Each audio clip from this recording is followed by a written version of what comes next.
मस्त मोजाङै अर्गानाइज खालामनाय मिटिं बियो खुब मोजां मोनदों आङो फैनानै अनेक बोसोरनि उनाव आबसुनि मिटिंआव फैदों आङो ओमफ्राय very well organized meeting খুব ভাল পালো আহি পেলাই it is something very important ABSU ডেকা ল'ৰা আৰু আমাৰ young groups they can reform the society. It is what I hope. I have stressed on these issues. The society কি লাগে সংস্কাৰৰ কাৰণে হেতু बेखौ मोजां मोनबाय आङो फरायसाफोरा जौगानायनि हारि जौगानायनि थाखाय मा खामानि मावनांगौ होननानै नोंथाङा बेखौ बुंबाय आङो मा खामानि मावनांगौ मिटिङाव बुंबाय they must take up some social responsibilities ससाइटिनि मोनसे दायित्व लानांगौ बिसोर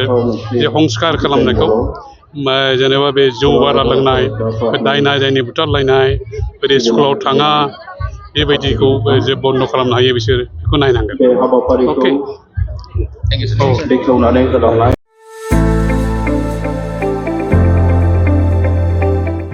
गोजोनथाव खौरां क'क्राझार सहरनि साखाथियाव थानाय तितागुरि मानास पाब्लिक स्कुला लानानै फैदों गोजोनथाव खौरां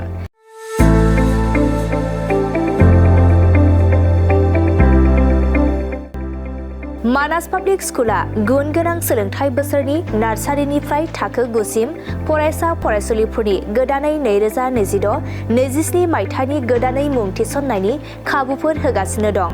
गुन गोनां सोलोंथाइ होनायजों लोगोसे तितागुरि मानास पाब्लिक स्कुलाव basic computer education English speaking environment आरो मोजां सोलोंथाइ गोनां फोरोंगिरिफोर दं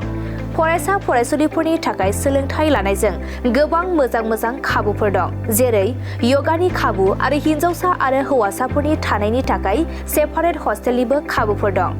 नोंथाङा आबुङै मिथिबावनो थाखाय थोंजोङै नैबे 60008853286000489621 आरो